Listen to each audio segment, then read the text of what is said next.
ಹುಬ್ಬಳ್ಳಿ ಮರ್ಯಾದಾ ಹತ್ಯೆ ಪ್ರಕರಣ ಜನವರಿ 5ಕ್ಕೆ ಚೆಲೋ ಹುಬ್ಬಳ್ಳಿ ಬೃಹತ್ ಪ್ರತಿಭಟನೆ ಸುದ್ದಿಗೋಷ್ಠಿಯಲ್ಲಿ ಬಿಆರ್ ಭಾಸ್ಕರ್ ಪ್ರಸಾದ್ ಕರೆ ಹುಬ್ಬಳ್ಳಿ ನಗರದ ಪತ್ರಿಕಾ ಭವನದಲ್ಲಿ ಇಂದು ನಡೆದ ಸುದ್ದಿಗೋಷ್ಠಿಯಲ್ಲಿ ಮಾತನಾಡಿದ ಸಾಮಾಜಿಕ ಹೋರಾಟಗಾರ ಬಿಆರ್ ಭಾಸ್ಕರ್ ಪ್ರಸಾದ್ ಹುಬ್ಬಳ್ಳಿಯ ಇನಾಂ ವೀರಾಪುರದಲ್ಲಿ ನಡೆದ ಮಾನ್ಯಾಳ ಅವರ ಭೀಕರ ಮರ್ಯಾದಾ ಹತ್ಯೆಯನ್ನು ತೀವ್ರವಾಗಿ ಖಂಡಿಸಿದರು. ಈ ಅನ್ಯಾಯದ ವಿರುದ್ಧ ಧ್ವನಿ ಎತ್ತಲು ಜನವರಿ 5ರಂದು ಚೆಲೋ ಹುಬ್ಬಳ್ಳಿ ಬೃಹತ್ ಪ್ರತಿಭಟನಾ ಸಮಾವೇಶವನ್ನು ಹಮ್ಮಿಕೊಳ್ಳಲಾಗಿದೆ ಅಂತ ಅವರು ಪ್ರಕಟಿಸಿದರು.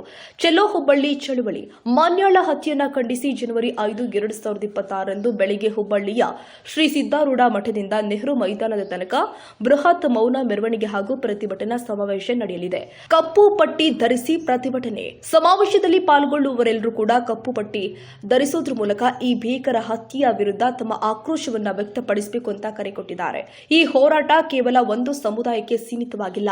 ಮಾನವೀಯತೆಯಲ್ಲಿ ನಂಬಿಕೆ ಇರುವ ಪ್ರತಿಯೊಬ್ಬರು ಕೂಡ ಈ ಸಮಾವೇಶದಲ್ಲಿ ಭಾಗವಹಿಸಿ ಸಂತ್ರಸ್ತ ಕುಟುಂಬಕ್ಕೆ ನ್ಯಾಯ ಒದಗಿಸಿಕೊಡಬೇಕು ಅಂತ ವಿನಂತಿ ಮಾಡಿದ್ರು.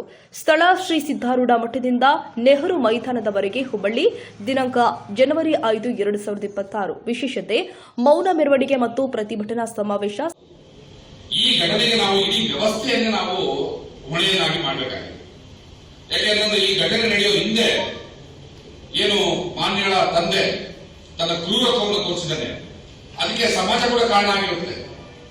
ಸಮಾಜ ಅವ್ರನ್ನ ಕೇಳ್ಕೊಳ್ಳುವಂಥದ್ದು, ನೀವು ಏನಾದ್ರು ಮಾಲಿನ್ಯಗಳು ಕಟ್ಕೊಂಡು ಹೋಗ್ಬಿಟ್ರು ನಿಮ್ಮ ಮಗಳು ಅನ್ನೋಂಥ ಚೇಳಿಕೆ, ಇದೆಲ್ಲವೂ ಕೂಡ ಒಂದು ಕುಟುಂಬನ ಕೆಡಿಸುವಂತ ಒಂದು ಕೆಟ್ಟ ಪರಿಸ್ಥಿತಿ ಈ ಸಮಾಜದಲ್ಲಿದೆ. ಹಾಗಾಗಿ ಇಡೀ ವ್ಯವಸ್ಥೆಯನ್ನೇ ನಾವು ಈ ಸಂದರ್ಭದಲ್ಲಿ ಪ್ರಶ್ನೆ ಮಾಡಬೇಕಾಗ್ತದೆ. ಈಗ ಆ ಪ್ರತಿಭಟನಾ ಸಮಾವೇಶದಲ್ಲಿ ನಾವು ಯೋಚನೆ ಮಾಡ್ತಾ ಇರೋ ರೀತಿ ಏನು ಅಂತಂದ್ರೆ, ಇದೊಂದು ಸೌಹಾರ್ದತೆಯ ನೆಲ, ಇದು ಅಣ್ಣ ಬಸವಣ್ಣನ ತತ್ವಗಳ ವಿಚಾರಗಳು ಓಡಾಡುವಂತಹ ನೆಲ ಇದು. ಇಲ್ಲಿ ಆ ಸೌಹಾರ್ದತೆಯನ್ನು ಬೆಳೆಸುವ ನಿಟ್ಟಿನಲ್ಲಿ ಮಾದಿಗ ಸಮುದಾಯದ ಮಹಾರಾಜ ಚೆನ್ನಯ್ಯ ಶ್ರೀಗಳಿಂದ ಹಿಡಿದು ಒಕ್ಕಲಿಗ ಸಮುದಾಯದ ನಿರ್ಮಲಾನಂದ ಸ್ವಾಮೀಜಿಗಳು ಕೂಡ ಸೇರಿದಂತೆ ಹಾಗೆ ಲಿಂಗಾಯತ ಸಮುದಾಯದ ಹಲವಾರು ಮಠಾಧಿಪತಿಗಳನ್ನು ಕೂಡ ಈ ಸಮಾವೇಶಕ್ಕೆ ನಾವು ಆಹ್ವಾನಿಸಿ ಅವ್ರ ಮೂಲಕ ಈ ಸಮಾಜಕ್ಕೆ ಒಂದು ಶಾಂತಿಯ ಒಂದು ಸಹಬಾಳ್ವೆಯ ಸಂದೇಶವನ್ನ ಕೊಡಿಸಬೇಕು ಅನ್ನುವಂಥದ್ದು ನಮ್ಮ ಉದ್ದೇಶ ಈ ಒಂದು ಹೋರಾಟ. ಯಾಕೆಂತಂದ್ರೆ ಯಾವುದೇ ಜಾತಿಗಳ ಮಧ್ಯದಲ್ಲಿ ಒಂದು ಘಟನೆಗಳಾದಾಗ ಸಾಮಾನ್ಯವಾಗಿ ಅದನ್ನ ಜಾತಿ ಸಂಘರ್ಷವಾಗಿ ತಿರುಗಿಸಿಬಿಡುವಂತಹ ಅಪಾಯ ಇರುತ್ತೆ. ನಾವು ಅದಕ್ಕೆ ಎಡೆ ಮಾಡಿಕೊಡಬಾರದು. ಇದು ಮಾದಿಗ ವರ್ಸಸ್ ಲಿಂಗಾಯತ ಆ ರೀತಿಯಾದಂತಹ ಅಪಾಯ ಆಗಬಾರದು ಅನ್ನೋದು ನಮ್ಮ ಮುಖ್ಯವಾದ ಉದ್ದೇಶ. ಯಾವುದೇ ಲಿಂಗಾಯತ ಜಾತಿಯವರು ಹೋಗಿ ಅದನ್ನು ಹೇಳ್ಕೊಟ್ಟಿರಲ್ಲ, ನೀನು ಹೋಗಿ ನಿನ್ನ ಮಗಳನ್ನ ಕಳೆದು ಬಿಡು ಅಂತ.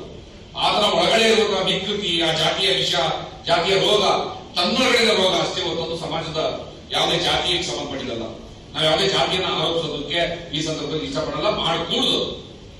ಹಾಗಾಗಿ ಈ ಒಂದು ಸೌಹಾರ್ದತೆಯ ಸಮಾಜವನ್ನು ಕಟ್ಟೋದು. ಎಂತ ಸೌಹಾರ್ದತೆ ಅಂತಂದ್ರೆ, ಇದೇ ಏನು ಮಾನ್ಯಳ ತಂದೆ ಇವತ್ತು ವಿಕೃತಿಯನ್ನ ಅಥವಾ ಕ್ರೂರತ್ವನ ಮೆರೆದಿದ್ರಲ್ಲ, ಅದೇ ಹಿಂದೆ ಏನ್ ಮಾಡ್ತಾ ಇದ್ದ ಅಂತಂದ್ರೆ, ತನ್ನ ಮಗಳು ಮಾನ್ಯಳಿಗೆ ಊರಿಗೆ ಹೋದಾಗ ನಮಗೆ ಗೊತ್ತಾಗಿರೋ ಸಂಗತಿಗಳಿಗೂ, ತನ್ನ ಮಗಳು ಮಾನ್ಯಳಿಗೆ ವಿವೇಕಾನಂದನನ್ನ ಉದಾಹರಿಸಿ ಬುದ್ಧಿ ಹೇಳ್ತಾ ಇದ್ದಂತೆ. ನೋಡಿ, ಆತ ಮಾಲಿಕ ಹುಡುಗ ಬಸವತತ್ವವನ್ನು ಪಾಲಿಸ್ತಾನೆ, ಒಂದು ಮೊಟ್ಟೆಯನ್ನು ಕೂಡ ತಿನ್ನೋದಿಲ್ಲ. ಅವರು ಸಂಪೂರ್ಣ ಸಸ್ಯಾಹಾರಿಗಳು, ಪ್ರತಿನಿತ್ಯ ವಚನಗಳನ್ನ ಪಠಣ ಮಾಡ್ತಾರೆ ಮನೆಯಲ್ಲಿ ಅಂತ. ನಾವು ಮನೆಗೆ ಹೋಗಿ ನೋಡಿದ್ರು ಕೂಡ ಅವ್ರ ಮನೆಯಲ್ಲಿ ಎಲ್ಲ ವಚನ ಪರಂಪರೆಯ, ಶರಣರ ಪರಂಪರೆಯ ಪುಸ್ತಕಗಳೇ ಅವ್ರ ಮನೆಯಲ್ಲಿ ತುಂಬಿರೋದು.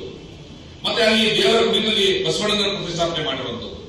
ಕಂಪ್ಲೀಟ್ ಆಗಿ ಆ ಮನೆಯ ವಾತಾವರಣ ಸಂಪೂರ್ಣವಾಗಿ ಬಸವತತ್ವವನ್ನು ಅನುಸರಿಸ್ತಾ ಇದ್ದಂತ ಮನೆಯವರು. ಅವರು ಮಾಂಸಾಹಾರಿಗಳಾಗಿರಲಿಲ್ಲ. ಅದನ್ನು ಉದಾಹರಿಸ್ತಾ ಮಾಲಿಗರಾಗಿ ಹುಟ್ಟಂತ ವಿವೇಕಾನಂದ ಎಷ್ಟು ಒಳ್ಳೆ ವಿದ್ಯಾವಂತ ಇದ್ದಾನೆ, ಬುದ್ಧಿವಂತ ಇದ್ದಾನೆ, ಕರಾಟೆ ಪಟು ಇದ್ದಾನೆ, ನೋಡೋದು ಚೆನ್ನಾಗಿದ್ದಾನೆ, ಮತ್ತೆ ಬಸವತತ್ವವನ್ನು ಪ್ರತಿನಿತ್ಯ ಪಾಲಿಸ್ತಾನೆ. ನೀವೇನಮ್ಮ ನೀವು ಓದೋದೇ ಇಲ್ಲ, ಸ್ವಲ್ಪ ಚೆನ್ನಾಗಿ ಓದಿ, ಅವ್ರನ್ನ ನೋಡಿ ಕಲೀರಿ, ಅವರಿಂದ ಬುದ್ಧಿ ಕಲೀರಿ ಅಂತ ಮಾನ್ಯಗಳ ತಂದೆ ಮಾನ್ಯಗಳಿಗೆ ಮಾಡಿದಂತ ಬೋಧನೆ. ಆ ಮಾನ್ಯಗಳಿಗೆ ತನ್ನ ತಂದೆ ಬಾಯಿಯಿಂದನೇ ಆ ಹುಡುಗನ ಬಗ್ಗೆ ಮೆಚ್ಚುಗೆ ಮಾತನ್ನ ಕೇಳ್ತಾ ಪೋಷ ಪ್ರೇಮಾಂತವಾಗಿದೆ. ಅದು ಅಪರಾಧನ, ತಪ್ಪ? ಅಥವಾ ವಿವೇಕಾನಂದ ಏನು ನಾನು ಇದೇ ಜಾತಿ ಹುಟ್ಟಬೇಕು ಅಂತ ಏನಾದ್ರು ಅಪ್ಲಿಕೇಶನ್ ಹಾಕಿ ದೇವರಿಗೆ ಹುಟ್ಟಿದ್ದ? ಎಲ್ಲರೂ ಮನುಷ್ಯರೇ, ಎಲ್ಲರೂ. ಸುದ್ದಿಗೋಷ್ಠಿಯಲ್ಲಿ ವೀರಭದ್ರಪ್ಪ ಹಾಲರವಿ ಸೇರಿ ವಿವಿಧ ಪ್ರಗತಿಪರ ಸಂಘಟನೆಗಳ ಮುಖಂಡರು ಉಪಸ್ಥಿತರಿದ್ದರು. ರಾಷ್ಟ್ರಕ್ರಾಂತಿ ನ್ಯೂಸ್ ಹುಬ್ಬಳ್ಳಿ.